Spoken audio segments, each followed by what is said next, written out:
دادو کے قریب گاؤں طیب خان لنڈ کے رہائشیوں غلام عباس لنڈ، وحید عبدالحمید لنڈ اور دیگر نے پریس کانفرنس میں شدید مظاہرہ کیا اور بتایا کہ ان کی 9 لاکھ میں 40 جریب زمین ہے، جس میں سے 16 جریب زمین پر صالح بشیر مبارک علی نواز لنڈ نے قبضہ کر رکھا ہے۔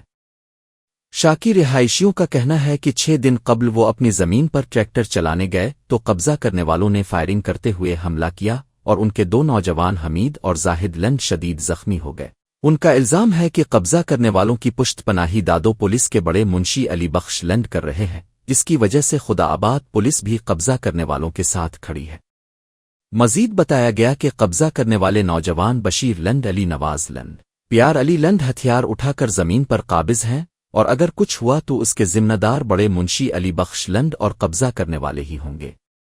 انہوں نے I G Sindh, D I G Hyderabad, S S P Dadu سے مطالبہ کیا کہ حملہ آوروں اور قبضہ کرنے والوں کے خلاف فوری کیس درج کیا جائے اور زمین سے قبضہ ختم کرایا جائے۔ بصورت دیگر وہ انڈس ہائی وے پر احتجاج کرنے کا اعلان بھی کیا۔